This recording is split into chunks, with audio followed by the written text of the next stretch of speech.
Hi there everyone, this is Lilith and welcome back to another one of my videos for Altenew. Today I'm going to share a layout which I created for our December 13th release, which has some wonderful stamps and dies as well as some beautiful paper packs. Now for this layout I'm going to be using the Nature Snippets Set, which is this gorgeous layered set, and it has these cute little birds, and I think this is such a versatile set. I'm going to create my own background and I'm going to be using grays and pinks and blues. For my pinks I've got Pinkalicious and Pink Diamond. For the blues I've got Dewdrop and Aqualicious, and then for my grey I've got one of the newer greys which is called Grey Denim. I'm going to start with the Dewdrop and start with the largest stamp. It's kind of this really rough circle stamp, and I'm going to stamp that all over some white cardstock just to start with my first element of the background. And once I have finished that, I'm going to add a couple of details using some of the darker tones. Then I will go in with one of the smaller circles and do just the same, and I'm going to mix the colors. So here I'm starting with like a light blue background and adding some darker blue details, and then I'll do a pink background and a grey one as well. Now, a very good thing about these sets is that you get the trifoil cards in there, and you can always use those to help you get the stamping right and the layering right. So they are really fabulous.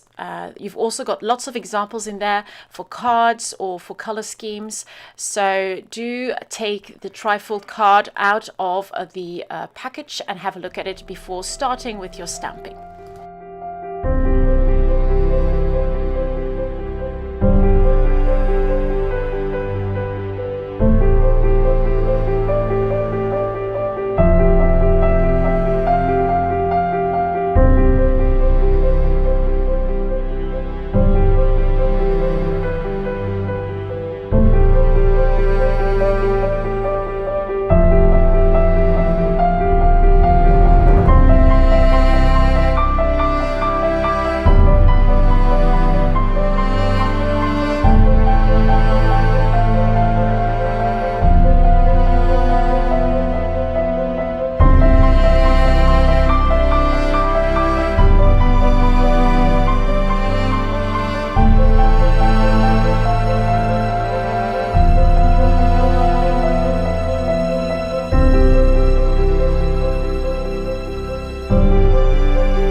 Once I have finished my background, I'm going to create my title, and to do this I'm going to use the Mega Greetings Stamp Set 3. So this is our third variation on the Mega Greetings, and I'm going to take some of those lovely grey inks and I'm going to use the word love and stamp this in a kind of shaded manner. So I'm going to start with the lightest color first, and then I'm going to add a darker color, and then just used a little finger dauber just to take a little bit of that color off and go in with a darker color at the top, and you get this really fun shaded ombre effect. And you can just go over the stamp as many times as you want until you get the effect you want. For this, I am using my Misty tool. It's a great tool if you want to do this effect, just to get the layering spot on, and you can stamp over and over again. Once I am happy with the color and the title, I'm going to use the coordinating die and just cut it out, and you get this really wonderful word, which I'm going to use on my layout. So now that I've got my title and my background, I can start putting together my layout. I am going to go through one of those paper packs and choose a lovely bright pink paper, just to use that as a backdrop for my photo so that it pops out just a little bit more. And because I don't have a lot of pink in the background, this will just make everything stand out a little bit more as well. Instead of going for a horizontal title, I'm going to work vertically, and I'm going to add a couple more little pieces just to add more detail and interest. A little bit of hand journaling will also be added, and then my layout is finished. Thank you so much for joining me. If you've got any questions, just pop them in the comments section, or you can also visit our blog to get more details about the products that I used on this layout. Have a lovely day, and I hope to see you very soon. Bye bye.